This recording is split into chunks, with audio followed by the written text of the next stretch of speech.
D'accord. Bien, bonjour à tous et merci pour votre invitation. J'espère que je vais vous raconter des choses qui vous intéressent. Et donc, le sujet du jour, c'est l'aspect douleur avec la maladie de Parkinson.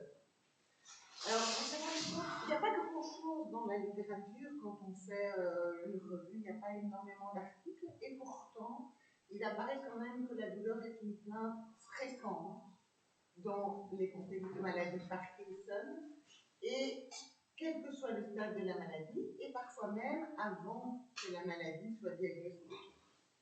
Selon les articles, les douleurs chroniques, on expliquera ce que c'est tout à l'heure, concernent entre 40 et 85% des patients. La fourchette est quand même assez large.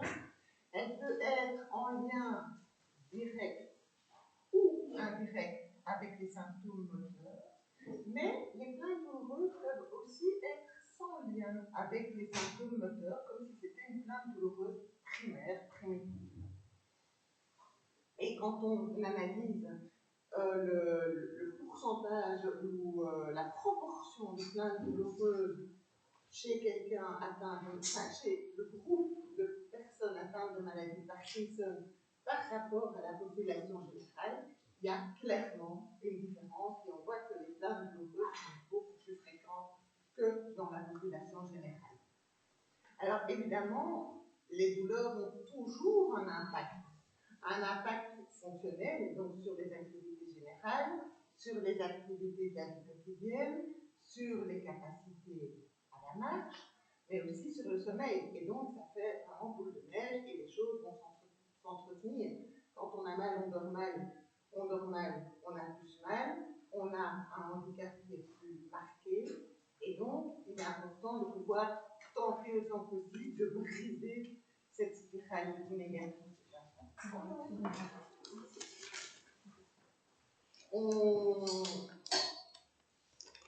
On pense que la douleur peut être le premier symptôme chez plus ou moins 15% des malades, ce qui est quand même beaucoup. Et donc, la douleur est reconnue et doit être reconnue comme un symptôme à part entière de la maladie de Parkinson, même si on n'est pas dans les symptômes cardinaux qui sont le tremblement, la raideur, la lenteur, et ça doit faire partie de la liste des symptômes possibles de la maladie de Parkinson. L'intensité de la douleur va, et la fréquence des douleurs vont augmenter avec la durée d'évolution de la maladie, et elles peuvent être liées ou pas aux fluctuations motrices. En début de maladie, la plainte concerne, donc on a dit plus ou moins 15% comme première plainte, et on peut avoir des formes purement douloureuses au tout début, et ce sont des douleurs souvent musculaires et ou articulaires, souvent unilatérales, comme on a la plupart du temps les symptômes, souvent avec une certaine raideur, et elles peuvent s'accompagner ou être confondues avec les périarthrites scapulomurales, les épaules gelées, qui sont vraiment des douleurs locales et qui vont réduire l'amplitude du mouvement.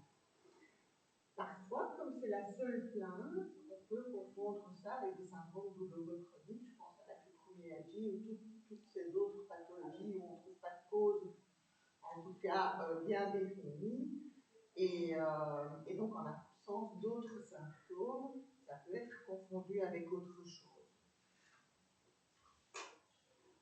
En tout début, on peut aussi avoir des plaintes de maux de tête, de céphalée, qui sont souvent favorisées par une certaine raideur au niveau de la région de la nuque. Quand la maladie s'est installée ou un peu plus avancée, la raideur, tout simplement, liée à la maladie, peut être douloureuse.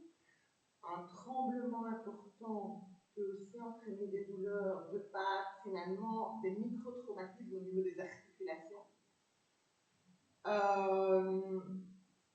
La rigidité nocturne, l'akinésie nocturne peut être douloureuse, et je pense aussi ici en particulier à la dystonie qu'on peut avoir en fin de nuit, le plus souvent au niveau des orteils, du gros orteil. Quand on avance dans la maladie, les plaintes douloureuses sont-elles plus fréquentes et peuvent être liées, soit, je parlais de plaintes sensitives primaires, des sensations de brûlure, de picotement, d'hypersensibilité de la peau. Je vous expliquerai pourquoi on peut rencontrer ce genre de plaintes. Des douleurs liées aux périodes off, au blocage, à la diminution de la mobilité, et puis d'éventuelles complications non motrices comme les troubles digestifs avec les douleurs abdominales, la constipation, des fractures liées à des accidents, des chutes, et à un stade avancé plutôt quand on est moins mobile, aux mauvaises positions dans le fauteuil, sur la chaise, dans son lit, etc. Et on est moins mobile pour se mobiliser quand c'est nécessaire. Là, je parle des douleurs physiques, et puis il y a toutes ces douleurs morales qui peuvent accompagner les douleurs physiques et qui ne vont faire que rajouter une perception douloureuse physique dans ces situations-là. Alors, la douleur est définie comme ça. C'est une expérience sensorielle et émotionnelle désagréable associée à une lésion réelle ou potentielle. Ce qui veut dire que la douleur, c'est une expérience. Et donc, ça repose essentiellement sur un ressenti. La douleur, elle va être complètement individuelle, elle est intime et elle va être décrite et vécue différemment d'une personne à l'autre, mais aussi d'un moment à l'autre de la journée, selon l'état de fatigue. Si on est fatigué, on va percevoir et ressentir d'autant plus fort la douleur. Selon l'état émotionnel, et un exemple, quand on est complètement négatif, déprimé, on va ressentir beaucoup plus la douleur que quand on est dans une situation joyeuse.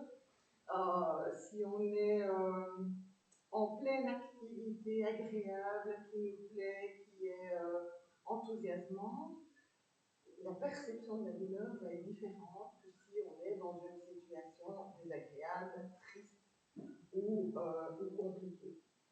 Et donc, ça dépend vraiment de son état émotionnel, mais également aussi du contexte. On a tous vu des sportifs, par exemple, de haut niveau, qui se blessent pendant la pratique de leur activité, en concours, en match, ou des choses comme ça. Et ces gens sont capables de passer au-dessus de leur douleur pour arriver à la fin de leur match et gagner leur match. Et donc, le contexte positif, le contexte de victoire attendue peut vraiment anesthésier leur douleur. En revanche, si quelqu'un vous bouscule dans la rue et en plus vous insulte parce que vous étiez sur son passage, vous allez très probablement ressentir la douleur de manière exacerbée parce que les circonstances sont vraiment extrêmement négatives. Si cette personne qui vous a bousculé s'arrête, vous aide à vous relever, s'excuse, etc., vous allez avoir un ressenti de la douleur différent. On voit aussi ce genre de choses chez les personnes victimes d'accidents de la route ou tout autre accident d'ailleurs. Les gens qui sont reconnus comme victimes ont un vécu de la douleur qui est très très différent des gens qui sont dans des procédures, qui ne sont pas reconnus comme victimes alors qu'ils le sont, etc. Donc ce contexte est vraiment très très important, ce contexte de circonstances et le contexte émotionnel. Ce qui veut dire aussi que c'est extrêmement difficile de quantifier, de mesurer la douleur, puisqu'elle peut être ressentie et donc décrite différemment. Mais une chose est sûre, c'est que la douleur, en tout cas quand elle est chronique, elle va avoir un impact sur la qualité de vie, sur l'autonomie et sur les comportements. Et donc, la douleur elle-même peut être un frein à pas mal de choses. Alors, les médecins connaissent la douleur en général. Vos médecins connaissent l'existence de la douleur dans le contexte de maladie de Parkinson, mais il ne faut pas sentir les choses à votre place. Et donc, l'enjeu, c'est vraiment de participer à la description, à mettre des mots, à évaluer, pour permettre à la personne qui s'occupe de vous de percevoir non seulement le ressenti, mais également l'impact que ça peut avoir. Parce que c'est ça qui va pouvoir permettre de déterminer quelle est la prise en charge la plus adéquate. Il n'y a aucun examen, aucune prise de sang, aucun scanner qui va permettre d'objectiver la douleur. Personne ne peut la ressentir à votre place, et donc c'est vraiment très très important de la signaler et de la décrire. De ne pas parler de sa douleur. Quand je dis, je vais embêter les gens avec ça, je vais être courageux, je ne vais pas déranger. Et il y a des cultures qui sont comme ça. Donc je sais que le ressenti est différent selon le contexte, mais aussi selon la culture. Mais pourtant, ça ne peut que nuire à la prise en charge de la douleur. Alors, comment est-ce qu'on va décrire une douleur? En donnant un maximum d'explications et d'informations. Depuis quand? Est-ce qu'il y a un lien avec le diagnostic de la maladie de Parkinson? Est-ce que, comment est-elle arrivée? Où est-ce qu'elle se situe? Quel est son mode d'évolution? Ses caractéristiques? Mettre des mots, la comparer à des choses concrètes. Hein. J'ai l'impression que c'est dur, j'ai l'impression que c'est comme un couteau, c'est plutôt comme une lourdeur. Ça fluctue pas, c'est pulsatile. Un chaume-tête, par exemple.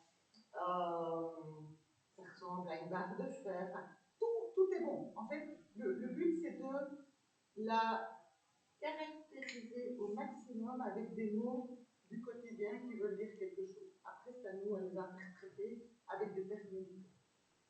Et donc, depuis quand? Où les caractéristiques?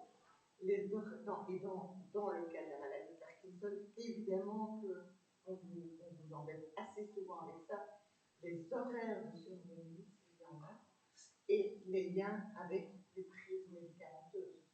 Parce que ça va vraiment orienter le diagnostic et surtout voir comment on peut vous aider. Donc, est-ce que les médicaments ont un impact sur la douleur? Est-ce qu'il y a une amélioration du ressenti avec les prises de médicaments? Alors, peut-être qu'il est intéressant de savoir un petit peu quelques petites choses sur la douleur. La physiologie de la douleur, c'est quoi? Eh bien, la douleur, c'est, je vous donne un exemple, je mets ma main sur une plaque de cuisine chaude. J'ai des récepteurs cutanés qui vont dire c'est chaud et même ça brûle. L'information chaud brûlant, douloureux, va être transmise par les nerfs de mon bras jusqu'à ma colonne vertébrale et en particulier ma moelle épinière. Et là, on a un relais, et puis l'information va être transmise au niveau du cerveau. Et c'est le cerveau qui va dire c'est une stimulation douloureuse. Ok? Si j'ai pas de cerveau, j'ai pas mal. C'est le cerveau qui décode qu'il y a une douleur. Et il n'y a pas dans notre cerveau un seul centre de la douleur. C'est toute une série de structures qui vont intervenir dans le décodage de la douleur. C'est-à-dire que je vais avoir la structure sensorielle hein, qui va dire c'est chaud, ça brûle et ça fait mal. Mais j'ai aussi un lien avec les structures de la motricité, relever ma main, hein, quand même. Donc, je vais avoir un relais versal.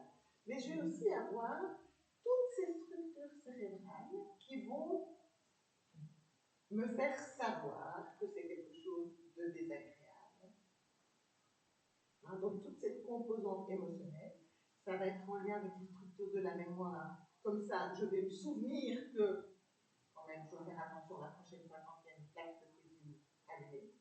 Si je ne m'en souviens pas, si je n'ai pas de mémoire, je vais recommencer.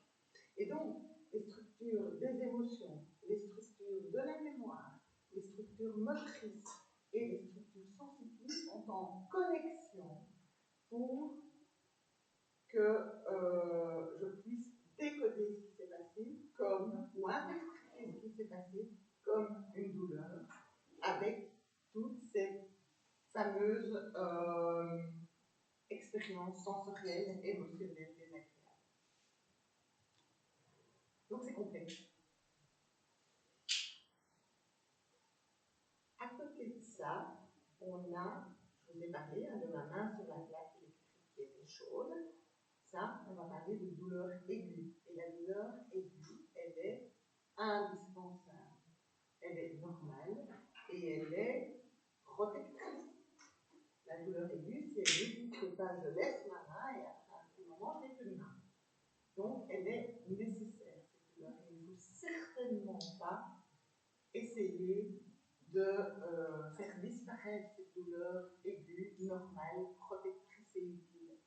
On ne peut l'enlever que si on veut nous ouvrir le ventre pour nous opérer et on nous anesthésie dans ce cas-là.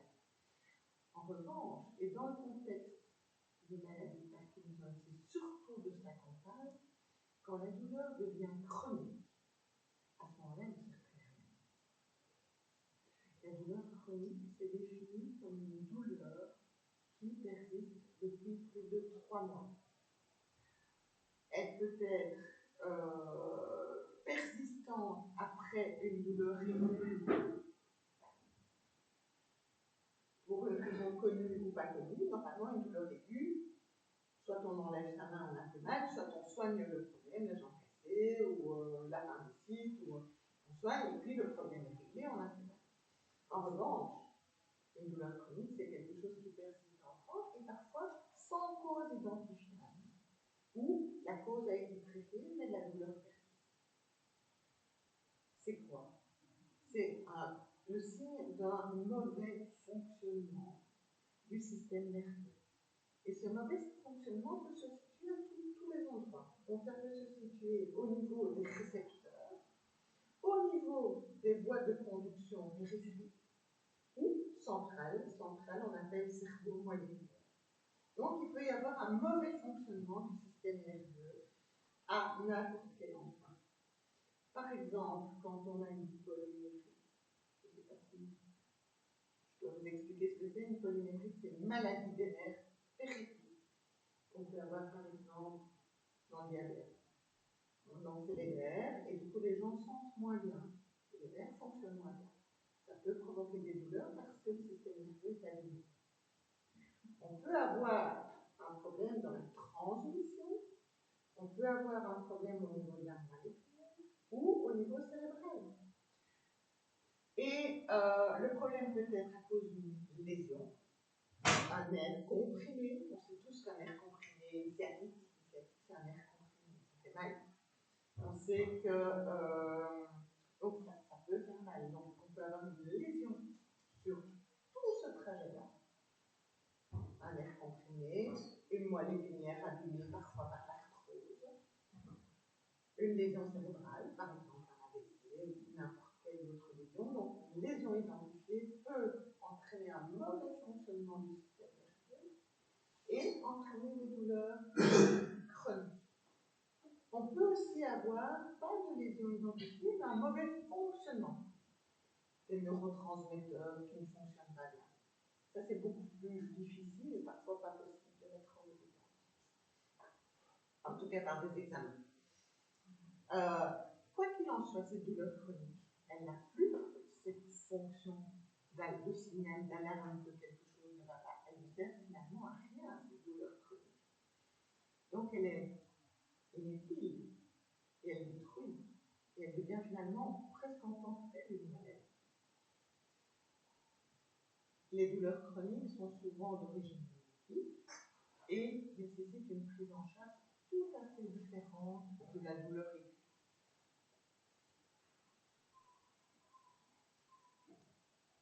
quand on parle de douleurs chroniques, on doit toujours tenir compte que ces douleurs ont 4 composantes. La composante purement sensorielle, c'est qu'est-ce que je sens, c'est chaud et ça fait mal.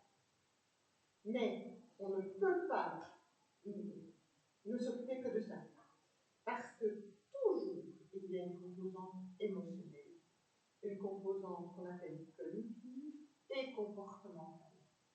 Donc je vous ai dit la composante sensorielle, c'est qu'est-ce que je sens. La composante émotionnelle, c'est une douleur qui ne s'arrête pas, même si elle fluctue, mais qui est là en permanence. Évidemment que ça va avoir un impact sur mon moral, sur mon humeur, sur une éventuelle anxiété. Et d'une part, la douleur va avoir un impact sur mon moral, mais en plus, mon moral qui est plus fragile va avoir un impact sur la douleur. Et donc, si on ne tient pas compte de cet aspect-là, on ne va pas prendre en charge correctement cette douleur. On a une composante cognitive. La composante cognitive, c'est quelle signification, quel sens je donne à ma douleur. Et évidemment qu'on peut avoir certaines personnes qui vont donner une signification différente par rapport à d'autres, et comment j'aborde les choses mentalement par rapport à ma douleur. Et puis la composante comportementale, ça va être quel impact ça va avoir sur mes comportements d'une part, et on sait tous qu'une douleur va figer. Les gens vont avoir tendance à rester un peu sidérés par la douleur.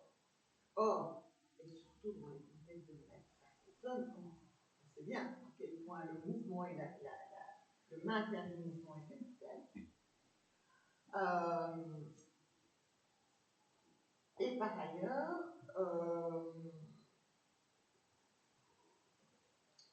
donc la douleur va avoir un impact sur mes comportements et sur mes activités.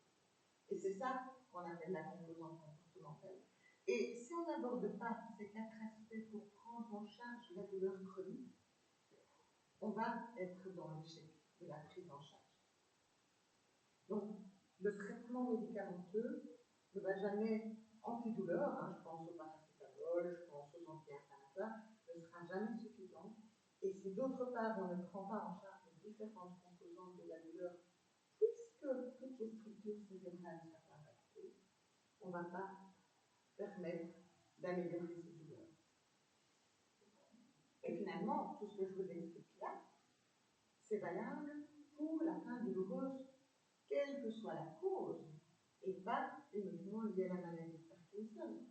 On a plein de situations de maladies chroniques, neurologiques ou non, qui vont entraîner des douleurs chroniques et tout simplement aux gens qui ont mal au dos. Tout simplement. Enfin, c'est pas si simple que ça en fait.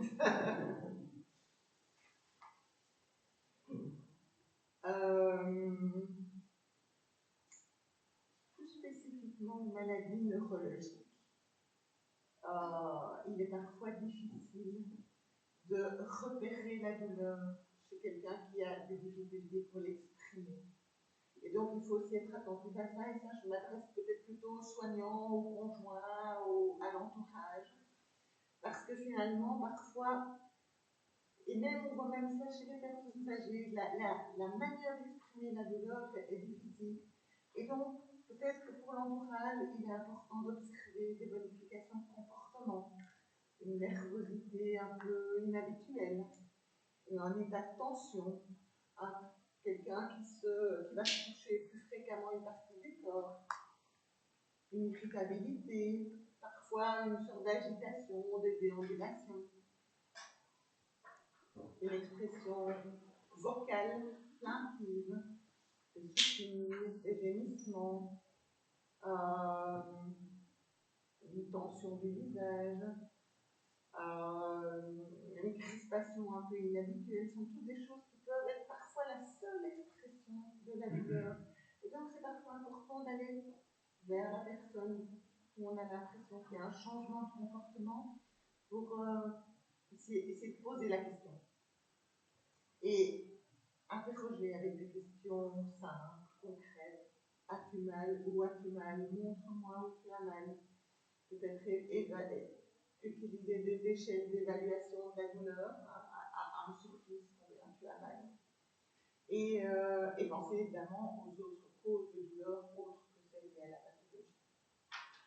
C'est quelque chose à quoi on est quand même souvent confronté en consultation, finalement, des douleurs qui ne sont pas du tout exprimées, et même pas pour sembler courageux, comme on disait tout à l'heure, mais par difficulté de l'exprimer. Donc ça vaut la peine d'aller, en tout cas, voir quand il y a un gros changement ou un changement, vous voyez des changements subtils, se poser la question d'un éventuel problème du nouveau.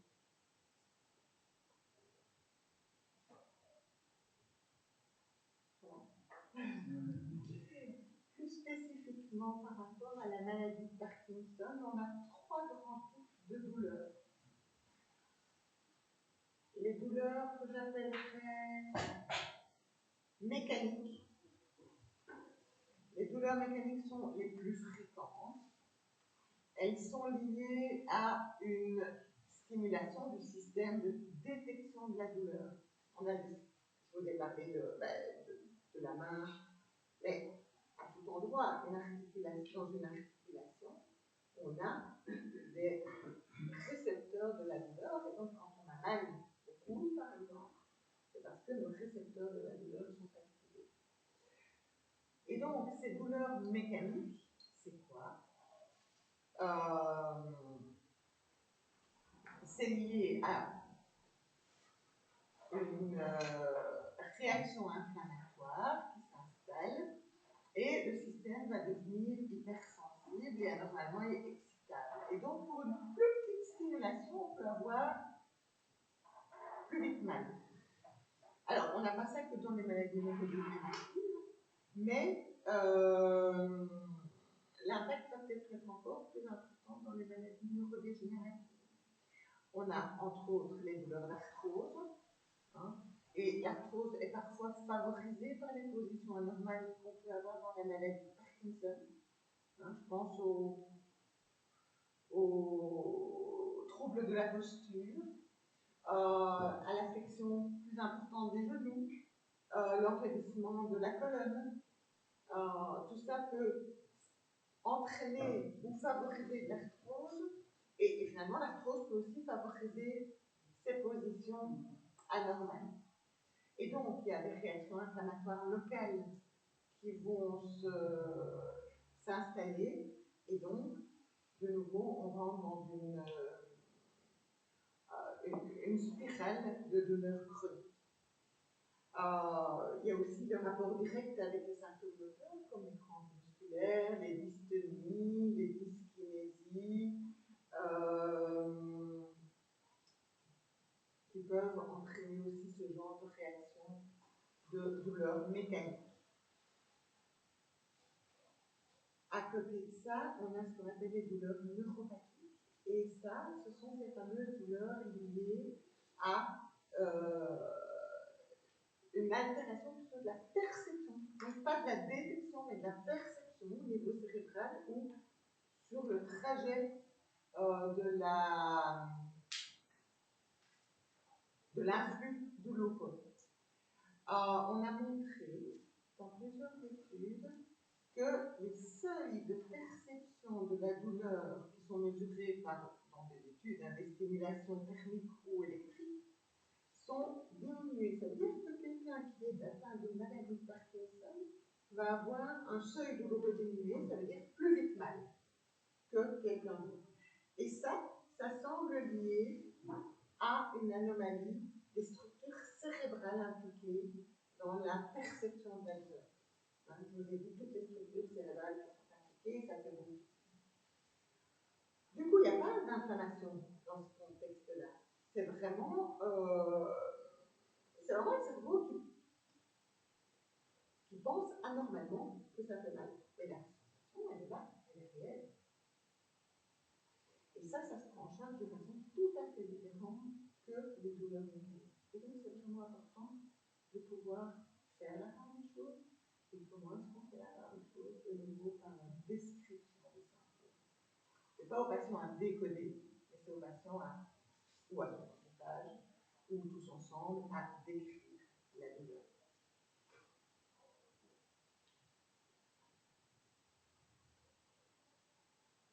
On a un troisième type de douleur. Oui, peut-être les douleurs neuropathiques, elles sont plus décrites comme, je l'ai dit tout à l'heure, je pense, comme des brûlures, des décharges électriques, des picotements, des engourdissements. Donc c'est vraiment un différent, c'est moins hyper localisé que les douleurs mécaniques. Moi, j'ai de l'arthrose dans mon cou, j'ai mal au coude et je sais bien le localiser. Les douleurs neuropathiques, elles sont souvent plus diffuses et moins facilement localisables. Dans le contexte de maladie de Parkinson, elle touche plus souvent le côté atteint par la maladie. Ça semble relativement logique. Et puis, on a des douleurs qu'on appelle dysfonctionnelles. Je disais tout à l'heure qu'il y avait des dysfonctionnements plutôt chimiques du système nerveux qu'on ne sait pas identifier par une lésion mécanique ou une lésion neuropathique sur le trajet du système nerveux. Et on pense que c'est plutôt des troubles des neurotransmetteurs, et donc plutôt de l'ordre chimique. Souvent, les douleurs sont mélangées. C'est pas si simple de faire la part des choses entre telle douleur ou telle douleur.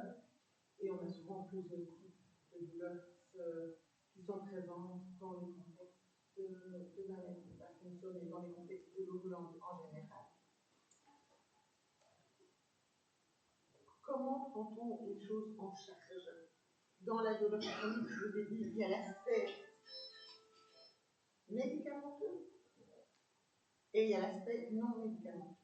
Et c'est à peu près de 50-50. Dans les douleurs chroniques, seulement les médicaments ne suffisent pas, mais on a quand même des médicaments. Les douleurs mécaniques, inflammatoires, sont classiquement prises en charge au niveau médicament par les antidouleurs classiques, de type d'avagement, paracétamol, par les anti-inflammatoires, parfois par des infiltrations locales, et parfois par des antidouleurs de niveau supérieur. Je pense à ces dérivés des morphiniques, le plus souvent en période tout à fait ponctuelle, parce qu'on sait qu'à long terme, c'est pas très bon. Les douleurs neuropathiques ne répondent pas aux antidouleurs classiques. Dans ce cas-là, on va utiliser plutôt des antidépresseurs ou des antiépileptiques. Pas parce qu'on est déprimé ou épileptique, mais parce que ces médicaments ont un effet antidouleur tout à fait séparé de leur autre activité. Donc les antidépresseurs vont aller moduler le fonctionnement du système de la douleur, et c'est comme ça qu'ils vont avoir une action antidouleur qui n'a rien à voir avec les dépressions ou pas. Les médicaments antiépileptiques, pareil, vont aller avoir un impact sur les systèmes de transmission de la douleur sans lien avec une éventuelle épilepsie ou pas. Évidemment, si on peut avoir des actions combinées, si c'était nécessaire, mais en tout cas, ce sont ces médicaments-là qui sont efficaces sur les douleurs neuropathiques. Les douleurs dysfonctionnelles, c'est la même chose, ce sont les douleurs, les antidépresseurs et les anti-épileptiques qui fonctionnent. Alors, je vous ai dit 50% médicaments, 50% autre chose. Et quel que soit finalement le type de douleur, la cause des douleurs, la maladie à la base ou pas de maladie à la base, la prise en charge des douleurs chroniques nécessite toujours une prise en charge médicamenteuse et une prise en charge complémentaire. Dans ces cas-là, c'est là qu'on fait intervenir ces fameuses 4 composantes que je vous ai évoquées et on prend en charge tous ces aspects-là. L'aspect purement sensoriel va être pris en charge par les médicaments dont je viens de vous parler. Et puis, toutes les composantes sont également prises en charge par une éventuelle prise en charge psychologique, par une prise en charge des soins, j'ai envie de dire, corporels. Hein. Il y a la kiné, il y a l'ostéopathie, et toutes ces techniques complémentaires qui peuvent être indiquées. Une prise en charge psychologique peut-être utile. Et dans ces traitements complémentaires, il y a des choses qui ont été prouvées. C'est le reconditionnement à l'effort. Alors on sait à quel point l'apnée et le mouvement sont importants dans le contexte de maladie de Parkinson. Eh bien, dans les douleurs chroniques, c'est aussi capital. Faire une activité physique, pas de performance, mais régulière, va avoir un impact sur la perception de la douleur très important. Vous avez tous entendu parler des endorphines, j'imagine. Donc, une activité physique régulière va entraîner la production d'endorphines, qui sont des hormones naturelles qui ont des propriétés antidouleurs, comparables à la morphine. C'est de la morphine naturelle, on va dire. Et donc, une activité, remettre en mouvement, alors que, on l'a dit tout à l'heure, la douleur a tendance à figer, à sidérer, on ne veut plus bouger parce qu'on a mal. On a mal, on se fige, on se déconditionne à l'effort. Le déconditionnement à l'effort entraîne une augmentation des douleurs. Et donc, on est dans un cercle vicieux. Il faut briser ce cercle vicieux de déconditionnement à l'effort et remettre en mouvement. La remise en mouvement permet la sécrétion d'endorphines et une diminution des douleurs. Et donc, c'est vraiment capital de continuer l'exercice physique régulier, adapté et adéquat à par rapport à son problème. Mais l'activité physique est capitale dans la prise en charge des douleurs chroniques. Tout ce qui est méthode de relaxation et de méditation aussi, c'est des preuves d'efficacité sur la douleur chronique. Et de nouveau, on est dans la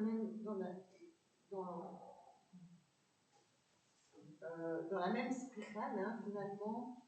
On a mal, on est stressé, on est déprimé, et cet état psychologique négatif va entraîner une majoration des douleurs, avec une incapacité à faire des choses à cause des douleurs, avec une perte d'estime de soi, et de nouveau une spirale négative, plutôt de l'ordre psychologique, alors que je parlais de l'ordre physique juste avant. Et donc, la prise en charge de ces symptomatologies et de ces manifestations d'humeur négative va être aussi capitale dans le contexte de la douleur chronique. Et quand on prend en charge des douleurs chroniques dans les génies de la douleur, des choses comme ça, on a toujours cet aspect retrouver des activités qui font plaisir, qui font du bien, qui revalorisent, parce que, de nouveau, on a une sécrétion d'hormones naturelles quand on est dans des activités plaisantes et valorisantes qui vont avoir un impact sur la sensation de la douleur. Il y a d'autres techniques que je ne mets pas en dessous des autres qui sont vraiment très très efficaces. L'acupuncture a montré une efficacité scientifique dans les douleurs chroniques. La réflexologie plantaire et l'hypnose. La prise en charge en hypnose a également montré un impact positif dans les douleurs chroniques.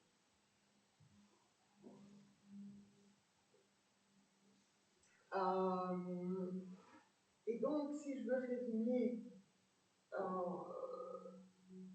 la douleur chronique n'est pas spécifique à la maladie de Parkinson, mais la maladie de Parkinson va entraîner, plus que dans la population générale, des plaintes de douleur chronique.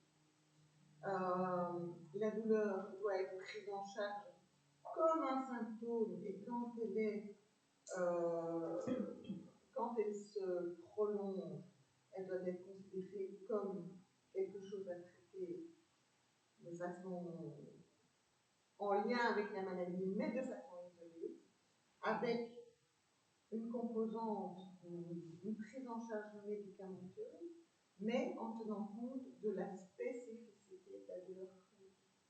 Et donc, avec cette prise en charge multiple, voire multidisciplinaire, qui aborde non seulement l'aspect physique, mais l'aspect moral que ça peut avoir comme impact, et toujours associer une prise en charge médicamenteuse et non médicamenteuse. Cette prise en charge médicamenteuse, elle doit être finalement adaptée à chacun en fonction de ses propres croyances, en fonction de ses propres intérêts. On ne va pas aller faire de l'hypnose à quelqu'un qui ne veut pas faire de l'hypnose. Par contre, je sais que ça fonctionne. Mais quelqu'un qui ne veut pas, ça ne marche pas.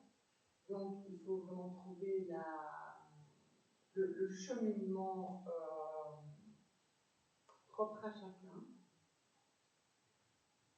Et alors, peut-être une chose très, très, très importante que j'ai oublié de dire, c'est que la prise en charge de la douleur passe d'abord par l'ajustement des traitements de parkinsoniens. Donc,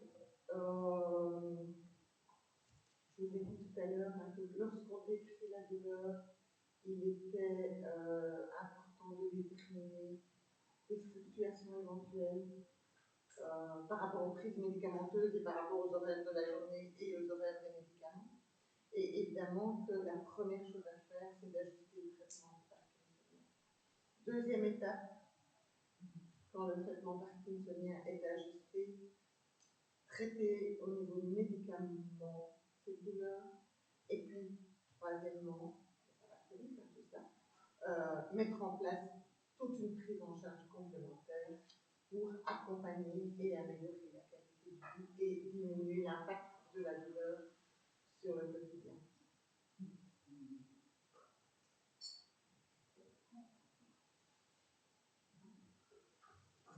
Voilà.